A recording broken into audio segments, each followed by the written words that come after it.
최근 결혼 상담 사례 중에 그 좀 안 좋은 것도 있었다면서요? 소개해주세요. 네. 이제 상담을 오실 때, 뭐, 예를 들어서 저희 회사에 결혼을 하려면 어떻게 합니까? 이런 상담은 제가 다 얼마든지 설명이 되는데, 가끔, 누가 어떻게 결혼을 하려고 지금 저한테 제가 하는데, 이제 자기 그걸 저한테 상담을 해요.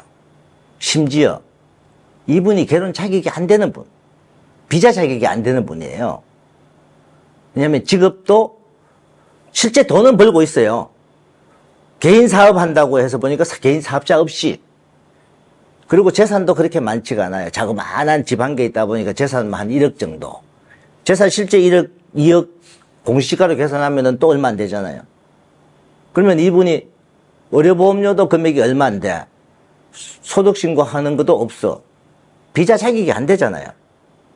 그런데 불혹화가 될지 개인적으로 소개되는 게 무작정 오세요 해드립니다. 돈 얼마 갖고 오늘 아침에도 700만 원 들고 베트남 오세요 그러랍니다. 그래서 저는 상담을 하면요, 저희 회사에 결혼을 어려워하는 상담이든 어떤 상담이든 저는 그분들한테 딱 제일 처음 묻는 게 있습니다. 저한테 이렇게 구독자분 중에 저한테 상담 전화 했던 분들 아마 똑같을 겁니다. 자, 본인이 사는 지역이 어디십니까? 한국에. 그 다음에 본인이 몇 년생이십니까? 지금 현재 무슨 일을 하고 있습니까? 직장을 다닌다? 몇 년 동안 다녔습니까? 사업을 한다? 본인 명의로 사업자 나 있습니까? 그러면은 사업을 하는 분한테 현재 의료보험료 납부 얼마 정도 하고 계십니까? 요것만 물으면 거의 이분이 케이스가 딱 나와요. 의료보험료 많이 내고 있는 분 더 이상 소득에서 물을 필요가 없고, 직장을 몇 년 다녔다는 분, 요즘은 직장도 사실 월 세전 200 이하는 잘 없잖아요. 그러다 보면 이분이 소득으로서는 증명이 되고 서류적으로 가능하겠다. 그 다음에 이제 한 가지 질문, 전과는 없으시죠? 그럼 아예 그런 거 없습니다. 거기까지가 확인돼 줘야 이분이 서류적으로 가능한 분이니까 그 다음에 이제 상담이 들어갈 수가 있는 거예요.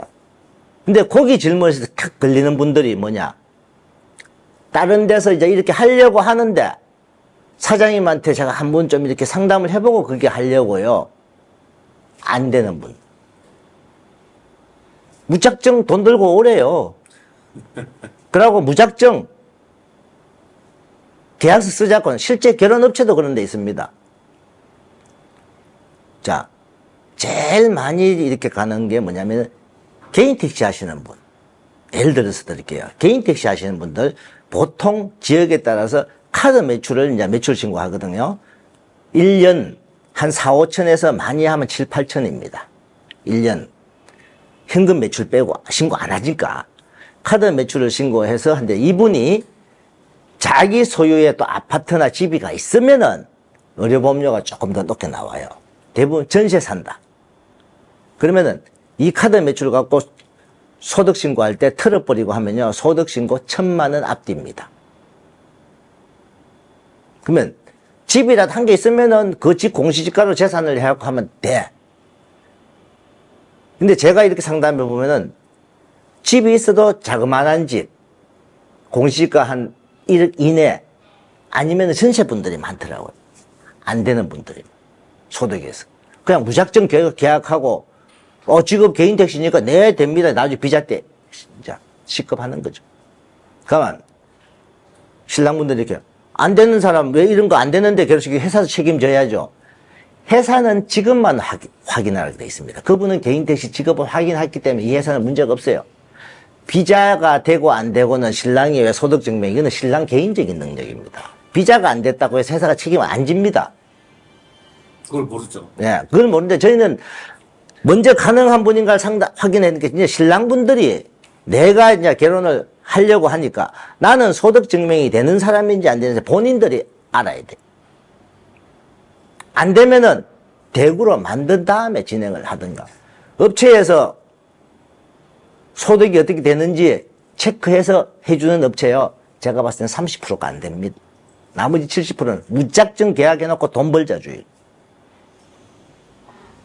소득 증빙이 어떻게 딱 되는 분 확인해서 딱 진행하는 거는 일부 업체다 이 말이에요. 결혼시켜놔놓고 나중에 안 되면 소득을 뜯어고치든지 어떻게 한다는 식 같으면 문제가 되잖아요. 증빙이 안 되는 분. 자영업을 하는데 본인 이름이 아니고 다른 가족 이름으로서 사업자 내놓고 하는 분도 있잖아요. 서류적으로 무직이에요. 내가 돈을 한 달에 1,000만 원 많이 법니다. 서류적으로 무직이에요. 서류적으로 수입이 없는 사람이에요. 증빙이 안 되는. 네. 저는 묵고 살만합니다. 돈은 걱정 안 하셔도 됩니다. 말은 다 그렇게 하죠. 제가 개인적인 상담을 만나서 할 때는 실소득이 얼마입니까? 그 다음에 이분이 의료보험료 얼마 납부하고 있는지, 본인 앞으로 사업자가 어떻게 돼 있는지, 매출 신고는 어느 정도 했는지 쭉 다 체크를 해요. 근데 전화 상담에서 먼저 이 부분을 체크한 다음에 가능성이 있는 분날 상담을 가고 가능성이 없을 때는 본인이 가능성이 있도록 지금부터 만들어야 됩니다. 심지어 취업이라도 새로, 그게 가끔 그런 분도 있어요. 장사를 하다 보니까 쉽게 말해 사업자 없이 장사하시는 분들 하다가 본인이 결혼을 위해서 취업을 다시 해요. 제가 또 여기서 한 가지 더 말씀드리고 항상 맞아 하는 게 있습니다. 프리랜서로 일하시는 분, 3.3% 떼고 받는 분들 직장인이라고 생각하는 거예요. 직장인 아닙니다. 그분들은 개인 사업자입니다. 개인 사업자들은 떼고 받는 게 다 수입이 아닙니다. 떼고 받는 금액에서 또 소득을 털어내고 공제한 금액이 소득이에요. 그래서 프리랜서로 일하시는 분들, 내가 한 달에 5천만 원 법니다. 나는 5천만 원 수입인 사람입니다. 절대 아니에요. 5천만 원 매출인 사람이에요. 매출과 수입은 다르잖아요. 직장인은 세전 수입이 다 수입으로 잡아줘요.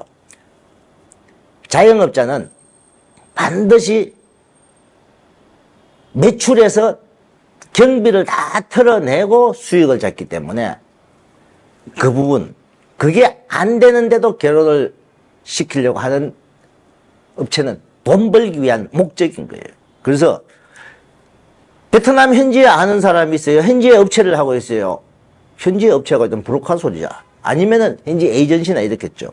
아니면 현지에 아는 사람이 누구 아는 마담이 있어갖고 이렇게 해준다든지. 근데 무작정 들어오세요. 제일 위험한 겁니다. 무작정 들어오세요. 내가 나중에 돈 들여서 신부는 만나서 혼인신고는 해놨는데 신부는 한국 못 가.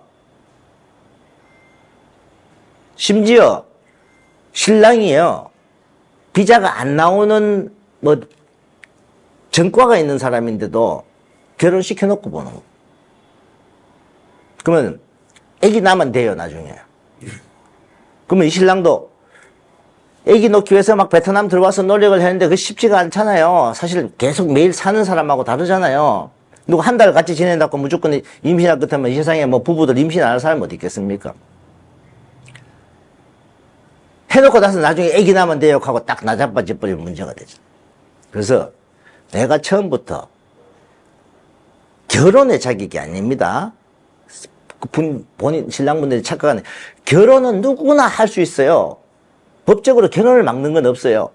결혼의 자격이 아니고 비자의 자격이 되는지, 내가 내 와이프를 초청할 비자를 낼 수 있는 초청인 자격이 되는지 안 되는지, 이 부분은 반드시 확인을 먼저 하고 나서 진행을 해야 된다는 거, 그거 명심하시기 바랍니다.